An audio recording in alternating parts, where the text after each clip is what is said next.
원예 확률 통계 버전 4 이원우입니다. 오늘도 역시 수능 기출 4점에서 26번째 시간입니다. 오늘 수능에 과거에 출제됐었던 문제 두 문제만 풀어보겠습니다. 하나는 조금 까다롭고요. 하나는 꽤 쉽습니다. 한번 보시죠. 어떻게들 출제됐었는지. 이런 정도 문제라면 뭐 킬러 문제라고 소위 부르는 문제는 아닌 것 같습니다. 다음 시간에 소위 킬러에 대한 문제들을 좀 소개해 보려고 합니다. 킬러를 소개하는 이유는 좋지 않은 문제도 꽤 많습니다. 그야말로 킬링하는 사람 잡는 문제들도 꽤 눈에 띄는데 대표적인 문제 중에 하나라고 생각해서 다음 시간에 소개를 하려고 그러고요. 오늘은 뭐 풀어볼 만한 재미있는 그런 문제입니다. 자, 첫 번째 68번 직사각형 모양의 잔디밭에 여기 직사각형 모양의 잔디밭이 있어. 예? 직사각형 모양의 잔디밭에 산책로가 만들어져 있다. 산책로는 그림과 같이 반지름의 길이가 같은 원 8개가 서로 외접하고 있는 형태이다. 이 지금 굵은 선으로 연결된 것이 산책로입니다. A 지점에서 출발해서 산책로를 따라 최단 거리로 B 지점에 도착하는 경우의 수를 구하라. 단, 원 위에 표시된 점은 원과 원의 접점 또는 원과 직사각형의 접점을 나타낸다. 이거는 이제 뭐 여러분들이 혹시 너무 막연할까봐 이 문제가 너무 막연할까봐 이런 단서를 줬는데 이것이 말하자면 꽤 힌트라고 생각이 됩니다. 여러분들이 생각할 수 있는 힌트 공간을 줬어요. 자, 볼까요? 여기서 여기까지 가는데 이 원둘레 쫓아서만 가야 돼요. 네, 가는데 최단 거리로 가야 돼. 그러면 여기서 이거 볼까요? 이렇게 갔다가 이쪽으로 가야지. 이쪽으로 가면 최단 거리가 될 수가 없어. 그쵸? 이리 돌면 예, 최단 거리를 갈 수가 없어. 그래서 이건 X. 저쪽 가면 안 돼. 여기서 이쪽으로 가야 최단 거리로 B로 가지 이쪽을 들려가면 최단 거리가 아니야. 그러니까 이 점들도 탈락. 이것과 이 두 점은 두 지점들은 여기 두 개, 왼쪽 위 두 개는 배제하고 거기는 통과하면 안 되겠구나 라는 생각을 할 수 있고요. 여기서 이제 이렇게 가서 이렇게 갔다가 이렇게 가고 그러는 거야. 꾸불꾸불하게. 꾸불꾸불한 건 아니죠. 원래 그 4분의 1을 걸어가는 거죠. 산책하는 거죠. 그런데 이 문제를 저렇게 좀 생소할 거 아니에요? 예. 우리는 뭐 바둑판 같은 도로가 있다. 그럴 때 뭐 최단거리를 구하는 문제 이런 거에 익숙한데 이건 원이란 말이에요. 그러나 여기에 당황하면 안 됩니다. 당황하지 말고 이걸 그냥 이렇게 생각을 해. 응? 직선으로. 우린 직선 좋아하잖아. 여기서 이렇게 가고 여기서 네 지점 이거 통과하는 직선. 그러면 여기도 직선. 그죠? 여기도 직선. 여기도 직선. 여기도 직선. 여기도 직선. 이렇게 가보자. 이렇게. 이거 직선 연결이 안 됐나? 셋, 넷, 여기 직선, 직선, 직선. 예? 그러면 조금 일목요연하게 이 도로를 표시할 수가 있고요. 그 도로의 형태가 어떻게 되어 있느냐 하면 이렇게 되어 있습니다. 하나, 둘, 셋. 예? 그리고 그 다음에 하나, 둘, 셋. 또 그 다음에 하나, 둘, 셋. 네. 여기가 B고 여기가 A. A에서 B까지 가는 최단 거리를 구하는 문제와 같습니다. 이걸 돌려서 문제지를 조금 옆으로 돌려놓고 선으로 이어보니까 그 도로망이 바둑판 모양의 도로망으로 바뀌는 거지. 그렇게 됐습니까? 정리가 됐습니까? 여기서 A에서 B까지 가는 최단 거리. 그러면 이제는 예, 요점을 통과해야 돼. 예? 여기까지 가려면 이거를 P라고 하고 이거를 Q라고 하면 P나 Q를 반드시 지나야 된다고. 예. 꺾이니까 저기서 꺾이니까 지나게끔 지나는 도로를 생각해 봐야 된다. 그러면 뭐 이제 문제는 끝났습니다. 예? 문제는 문제 해결은 이제 쉽습니다.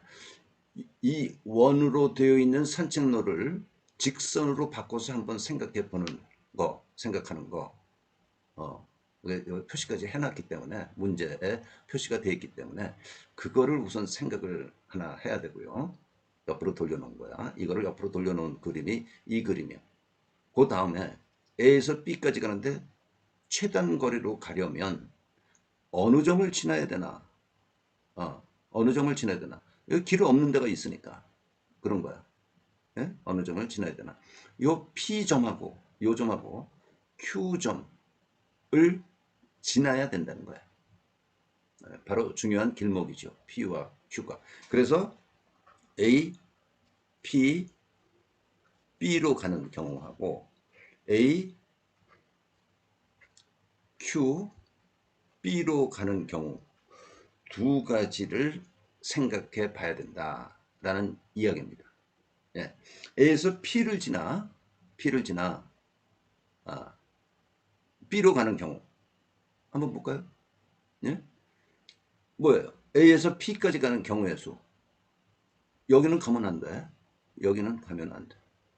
예. 그러나 이건 뭐 일일이 이렇게 다 세부를 수는 없고 이게 조금 더 복잡하면 더더욱 손으로 셀 수는 없습니다. 예. 뭐예요? 이거 있다고 치면 4 팩토리얼 나누기 2 팩토리얼 2 팩토리얼이죠. 이거 있다고 치고. 그런데 이 길은 빼야 돼. 없으니까. 길 자체가 없어. 그래서 빼기 1. P에서 B로 가는 거는 뭐야? 곱하기죠. 4 팩토리얼 나누기 3 팩토리얼 1 팩토리얼. 맞죠? A에서 Q를 지나서 B를 가는 경우. 뭐 비슷하네. A에서 Q로 가는 경우는 4 팩토리얼 3 팩토리얼 1 팩토리얼. 이거 여기서 A에서 Q 가는 거. 그 다음에 Q에서 B 가는 거는 여기서 썼던 거와 마찬가지로 곱하기 4 팩토리얼 2 팩토리얼 2 팩토리얼 같은 것이 있는 경우의 순열입니다. 이거요. 이거. 네? 그러면 이거 두 개 구해서 합해야겠죠? 네. 이거는 여기서 6이고 1을 빼니까 5 곱하기 4는 20 20가지. 이거는 4 곱하기 5죠. 20가지. 됐습니까? 네. 그래서 A에서 B로 가는 경우의 수는 최단 거리 수는 20 더하기 20, 40. 40가지가 있다. 라는 이야기입니다. 네. 약간의 응용. 그러니까 당황하지 않고 다시 잘 생각해 보면 가서는 안 되는 지점, 최단 거리가 안 되는 지점 탈락시키고 여기 두 지점 탈락시키고 어떻게 가야 되는가 좀 그려보다가 직선으로 생각을 하게 되면 문제는 풀리는 겁니다. 그죠? 네. 그러면 이런 도로망이 나오게 되는 거고 이 도로망에서 P와 Q 지점은 통과해야 P 지점을 통과하거나 Q 지점을 통과해야 B까지 갈 수 있구나. 그거 찾는 문제. 그 포인트만 잡으면 그 다음에는 뭐 쉽게 여러분들이 문제 해결을 할 수 있습니다. 재밌죠? 예? 재미없습니까? 예, 재미가 좀 느껴지면 좋을 것 같은데. 네, 다음 문제 한번 보겠습니다. 오늘 두 문제만 하겠습니다. 이것도 수능에 났던 그런 문제입니다. 이런 문제가 나면 소위 상중위권 학생들에게는 아주 쉬운 문제라고 인식이 될 것 같은데, 기분이 좋을 것 같은데, 1에서 5까지의 자연수가 하나씩 적혀져 있는 5개의 서랍이 있다. 이게 서랍이야. 이게 서랍, 서랍, 서랍, 서랍. 5개의 서랍이 있다. 5개의 서랍 중 영희에게 임의로 2개를 배정해 주려고 한다. 2개를 임의로 2개 선택해서 영희한테 주려고 그런단 말이야. 1번에서 5번까지. 영희에게 배정되는 서랍에 적혀 있는 자연수 중 작은 것을 확률 변수 x라 할 때 기대값 x를 구하라. 기대값 10x지만 하여튼 x의 기대값을 구하면 되는 거고, x의 기대값을 구하려면 뭐를 알아야 됩니까? x의 확률 분포를 알아야 돼.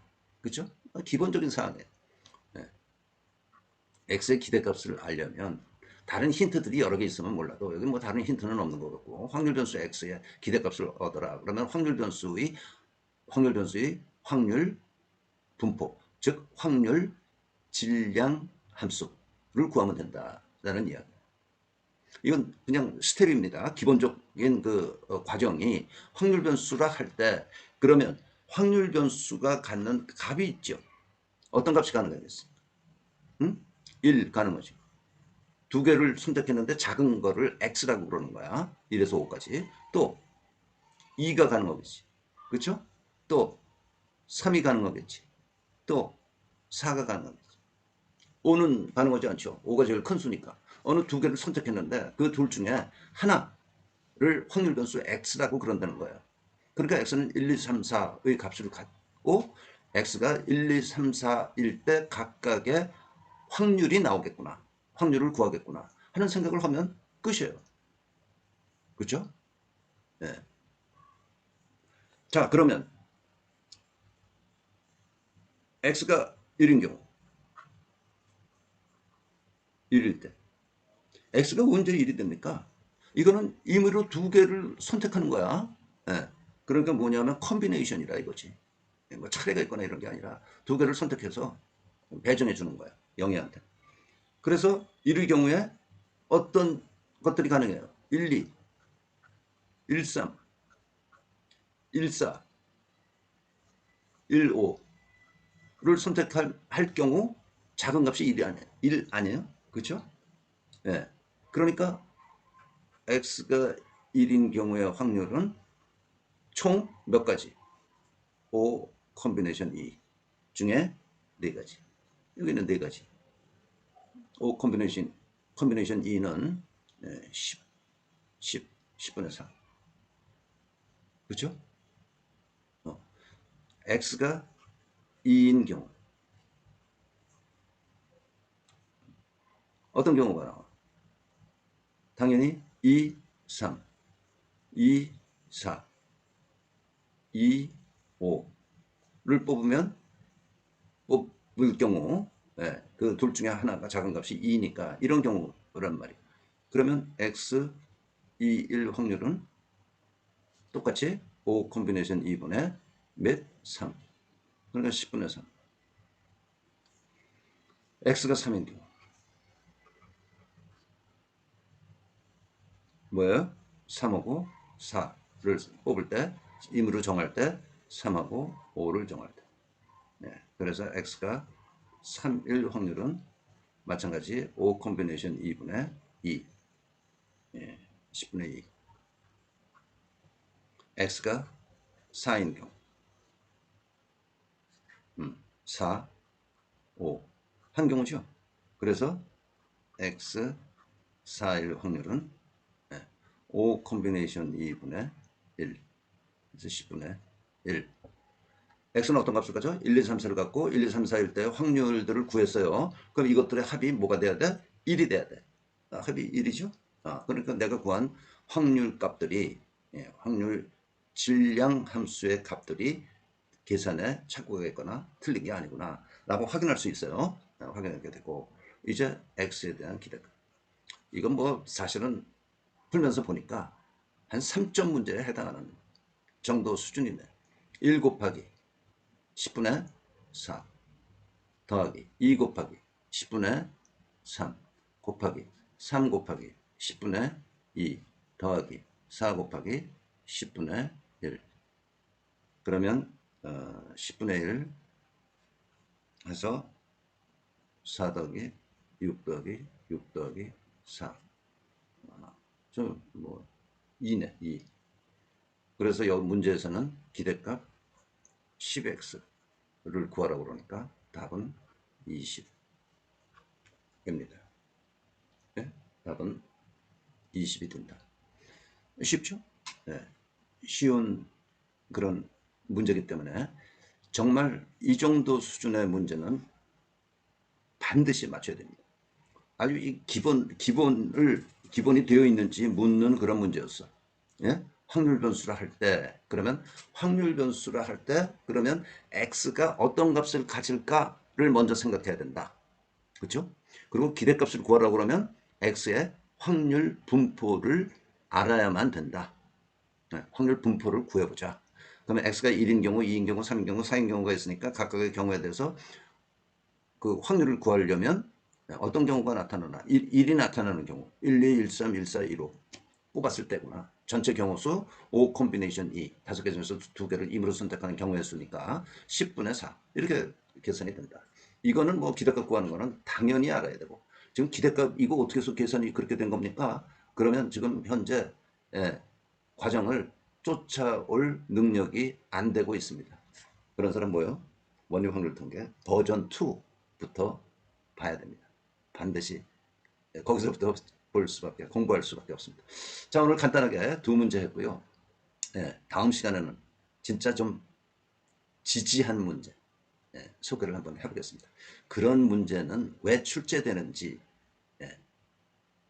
그런 얘기도 코멘트를 좀 한번 해보고자 합니다. 자, 수고했습니다.